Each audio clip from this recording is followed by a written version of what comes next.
반갑습니다. 고등학교 물리학 2 3단원 파동과 물질의 성질의 첫 번째 소단원인 빛과 파동입니다. 이번 시간은 그중 두 번째 차시로 파동의 회절에 대해서 공부해 보도록 하겠습니다. 반사, 굴절, 간섭 외에 파동의 또 다른 성질은 바로 회절입니다. 회절은 진행파의 일부를 막았을 때 막지 않은 부분을 통해서 막은 부분의 뒤쪽까지 파동이 전달되는 현상입니다. 이 현상을 설명하기 위해서 네덜란드 물리학자 하위언스는 포락선 위의 모든 점이 새로운 파원이 된다는 하위언스 원리로 설명했습니다. 이 원리는 이후에 프레넬에 의해서 수학적으로 정교해지면서 지금은 하위언스-프레넬 원리라고도 부릅니다. 하위언스 원리를 일반적인 구면파에 적용시켜 보겠습니다. 특정 파원으로부터 발생한 파동이 특별한 방해물이 없다면 모든 방향으로 V의 속력으로 진행하게 될 겁니다. 그렇게 한 파장 진행하면 파원과 똑같은 위상을 가지는 새로운 파면 이 만들어질 겁니다. 위상이 같은 이 새로운 파면 위의 모든 점들은 모두 새로운 파원의 역할을 하게 되는데 두 개 정도만 잡아서 또다시 이 작업을 반복해보면 위상이 같은 지점이 한 군데 발생하게 되죠. 새로운 파원 두 개를 추가로 잡아서 이 작업을 반복하면 위상이 같은 지점이 3개가 되겠죠.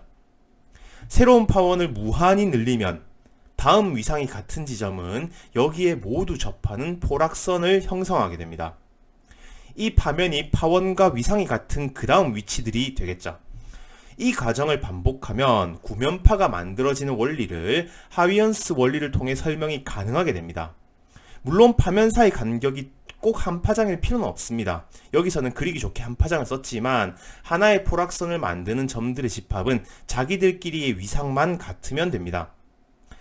또 우리는 구면파 말고 평면파도 자주 보게 되는데 평면파는 구면파의 아주 작은 부분이거나 충분히 진행한 구면파의 일부라 생각할 수 있습니다. 따라서 이렇게 위로 진행하고 있는 평면파가 만드는 다음 파면은 각 점이 다시 파원이 되어 새로 만드는 새로운 포락선이 된다는 것을 알 수 있습니다. 하위언스 원리를 하나의 슬릿을 통과하는 평면파에 적용시켜 보겠습니다. 파동이 슬릿에 도달했을 때 뚫린 부분을 제외한 나머지 부분은 장애물에 전부 흡수된다고 가정하겠습니다.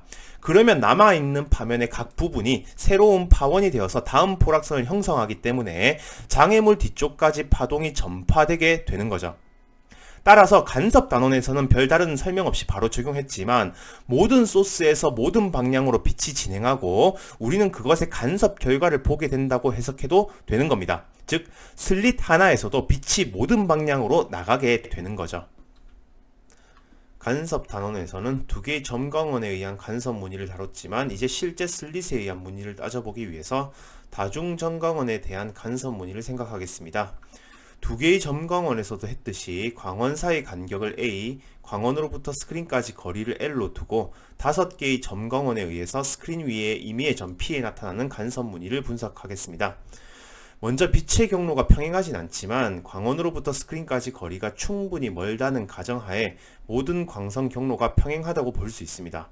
그리고 중앙에서 시작한 빛의 경로가 스크린까지의 수직선으로부터 벗어난 각도를 세타라 두겠습니다. 모든 광선이 평행하다는 가정이 있기 때문에 각 광선의 경로차는 슬릿 하나당 A sin 세타씩 나타나겠죠. 그리고 위상차는 여기에 빛의 파장이 포함된 K를 곱해서 표현할 수 있습니다. 만일 슬릿 한 칸당 경로차가 한 파장씩 차이가 난다면 빛의 파장은 A sin 세타인 경우가 될 겁니다. 그러면 슬릿의 수와 상관없이 최종적으로 모인 파동의 위상은 모두 같게 됩니다. 따라서 빛의 파장이 A sin 세타가 되는 경우는 보강 간섭이 되는 조건으로 볼 수 있겠죠. 그런데 만약에 A sin 세타가 파장과 다르다면 최종적으로 모인 파동의 위상은 모두 다르게 되기 때문에 일반적으로 보강 간섭이나 상쇄 간섭을 쉽게 예상할 수는 없습니다. 이런 경우는 위상차를 정량적으로 계산하는 수밖에 없는데 그렇게 어려운 계산은 아니기 때문에 이런 결과를 얻을 수는 있습니다. 물론 이 결과에 대한 해석은 교육과정 밖입니다. 여기서 알파라는 변수를 2분의 ka sin 세타로 잡으면 식이 좀 더 간단해집니다. 알파 값이 5분의 파이의 정수배가 될 때마다 분자가 0이 되기 때문에 y가 0이 되는 지점이 됩니다. 그런데 알파가 파이의 정수배가 될 때마다 분모도 0이 되면서 y가 5에 2에 수렴하게 되겠죠. 이는 y의 극대점이 되기 때문에 빛의 밝기가 가장 밝은 지점이 됩니다. 이 지점이 바로 아까 얘기했던 a sin 세타가 빛의 파장의 정수배가 되는 보강간섭 지점을 말하고 있는 거죠. 빛의 밝기는 y의 제곱에 비례하기 때문에 알파에 대한 y제곱 그래프를 그려보겠습니다. 왜 y의 제곱에 비례하는지는 나중에 알게 될 겁니다. 먼저 빛의 밝기는 알파가 파이의 정수배인 지점에서 25a의 제곱이 되어야 하고 5분의 파이의 정수배인 지점에서 0이 되어야 합니다. 그러면 빛의 밝기는 이런 식으로 나타나게 됩니다. 이것이 바로 회절 격자에서 나타나는 회절 간섭 무늬가 되겠습니다. 이제 단일 슬릿에 의한 회절 무늬를 분석해 보겠습니다. 먼저 L만큼 떨어져 있는 단일 슬릿과 스크린을 설치하겠습니다. 슬릿의 폭은 A라 두겠습니다. 물론 앞에서 마찬가지로 슬릿의 폭은 스크린까지 거리에 비해서 충분히 작다고 두겠습니다. 이런 가정 속에서 나타나는 회절 무늬를 프라운호퍼 회절이라고 부릅니다. 빛은 슬릿을 통과하는 모든 지점에서 같은 위상을 가지고 있다고도 가정할 겁니다. 그리고 간섭된 최종 변이를 구할 지점 P를 정하고 이 지점이 중심으로부터 떨어진 각도를 세타라 두겠습니다. 슬릿을 통과하는 모든 지점은 하이언스 원리에 의해서 모두 P 지점으로 갈 수 있는데 이때 생기는 광선의 경로차에 의해서 P점에 생기는 빛의 세기가 결정될 겁니다. 두 점광원에서 가정했던 바와 같이 슬릿과 스크린 사이의 간격은 충분히 크기 때문에 모든 광선의 경로가 평행하다고 볼 수 있고요. 그러면 이제 슬릿 내부에 있는 무한히 많은 파원에 대한 경로차를 연속적으로 합산해야 할 겁니다. 이것에 대한 정량적인 계산은 교육과정 밖이기 때문에 조금 간단한 방식으로 간섭 무늬를 예상해 보겠습니다. 먼저 슬릿의 양쪽 끝에서 출발한 빛의 경로차는 A sin 세타가 됩니다. 만일 이 경로차가 파장만큼 차이 난다면 슬릿의 한쪽 끝과 중앙에서 출발한 빛의 경로차는 바로 반파장이 되겠죠. 즉 빨간색으로 표현한 두 빛은 상쇄 간섭을 하게 됩니다. 그러면 여기 이 두 빛의 바로 아래쪽에 있는 두 빛 역시 반파장의 경로차, 즉 상쇄 간섭을 하게 되겠죠. 이런 방식으로 슬릿의 모든 점에서 출발한 빛이 전부 상쇄되어서 P점에는 어두운 무늬가 만들어지게 됩니다. 이 논리는 A sin 세타가 파장의 0이 아닌 정수배인 경우에 똑같은 방식으로 적용할 수 있습니다. 다만 0인 경우는 모든 빛의 경로차가 없기 때문에 모든 빛이 보강간섭되어서 가장 밝은 빛이 나와야겠죠. 따라서 단일 슬릿에 의한 회절 무늬는 중앙에서부터 같은 간격으로 상쇄 간섭이 나타나는데 중앙에서만 가장 밝은 형태가 되어야 한다는 것을 예상할 수 있습니다. 교육과정 밖이지만 궁금해하는 학생들이 있어서 정량적으로도 계산해 보겠습니다. 슬릿의 모든 지점에서 P 지점을 향해서 빛이 이동하는데 이때 생기는 각 광선의 경로차에 의해서 P점에 생기는 빛의 세기가 결정될 겁니다. 그리고 중앙에서 나가는 광선을 기준으로 슬릿의 위쪽 끝은 경로가 2분의 A sin 세타만큼 짧고 슬릿의 아래쪽 끝은 경로가 2분의 A sin 세타만큼 길게 나타나게 됩니다.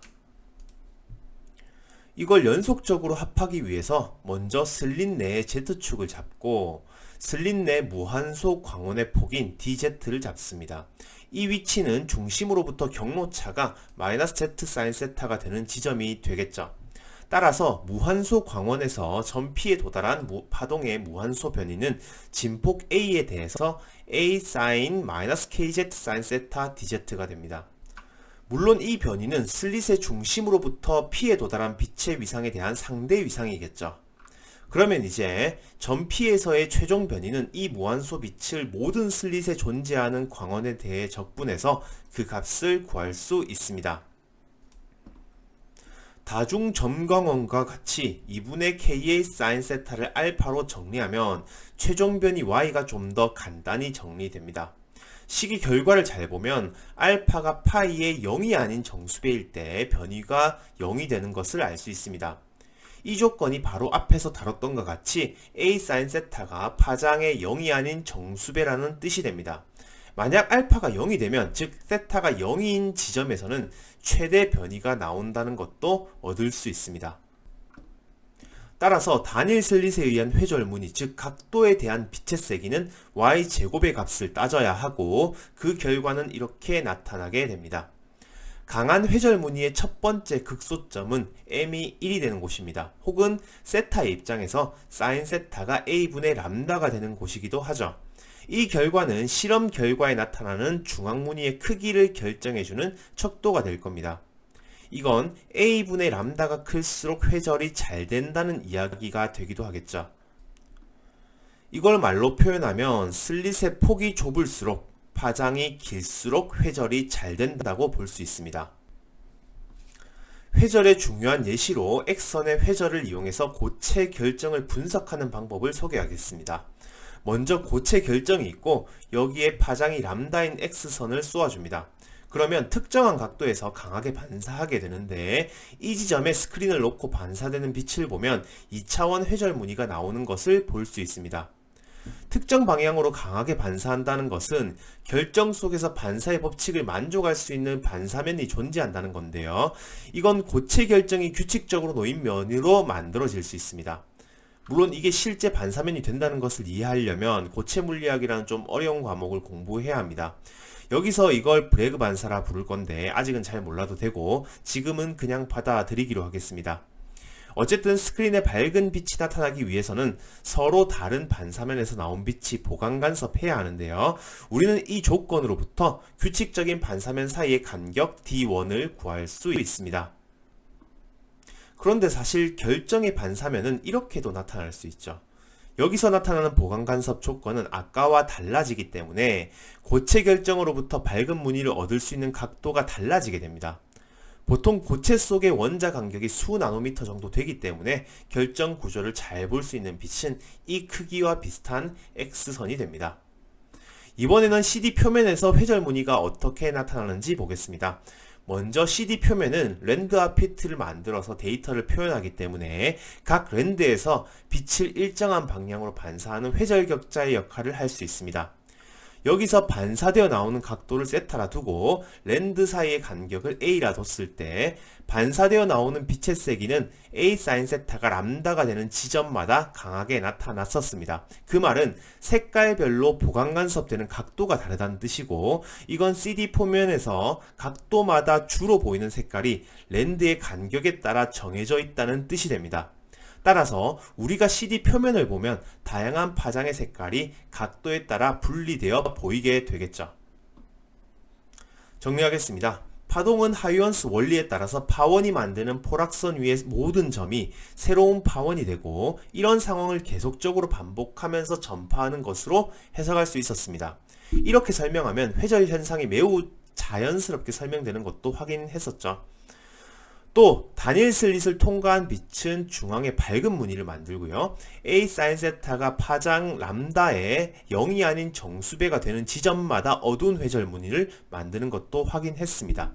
또 회절 격자는 각 격자에서 반사하는 빛의 경로차가 모두 파장의 정수배가 된다면 모두 보강간섭되기 때문에 가장 밝았었습니다. 그 외의 경우는 회절 격자의 수가 많으면 많을수록 거의 0에 수렴하는 세기가 되겠죠. 이번 시간은 여기까지 정리하겠습니다. 감사합니다.